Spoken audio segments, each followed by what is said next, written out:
So to start with, you want to take a teardrop shaped sponge and load it up with your split cake of choice. I've gone for a green one, but this design works in pretty much any colour. Now what you want to do is squeeze this sponge slightly, and that will give it a more curved shape, and then you can use this to just press on the ears.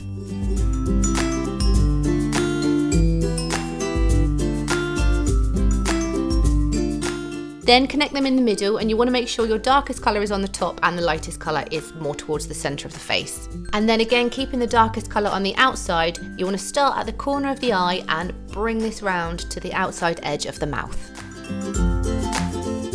And then finally with the sponge, you want to just press it lightly over the eyelids to fill in that gap, and also bring the colour down so it covers the nose.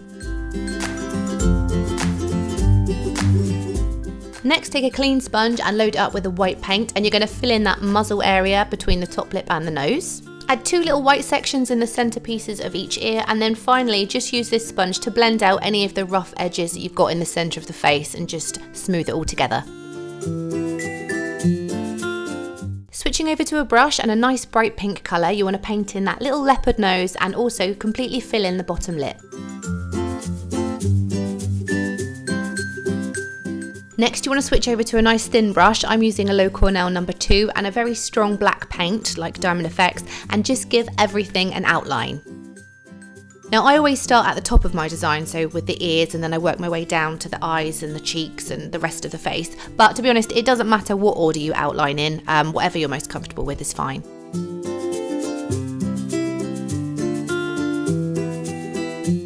To give it a little bit of texture and a bit of detail, make sure you're flicking your brush up and down to sort of create that fur effect rather than just painting a solid outline. For the mouth, you want to start right underneath the nose and with a straight line connect this down to the top lip and then round out the edges. Then once you've filled in that top lip, you want to start on the outside edge and flick this back up to outline the muzzle.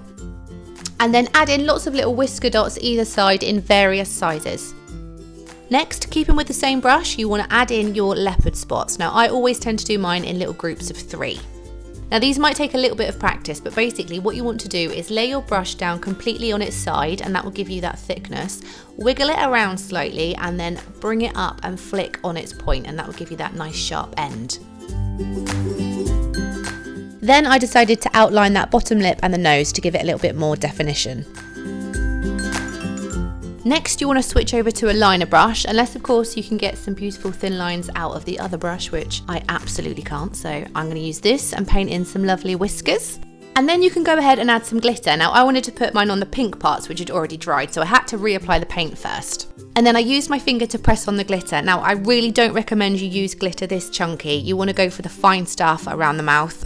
This was all over my teeth, it was everywhere, and you know, the chunkier it is, the crunchier it is when you eat it, so stick to the fine stuff. It does look good in the video though, to be fair. It's exactly what I wanted, catches that light beautifully. Anyway, don't forget to subscribe and I'll see you next time.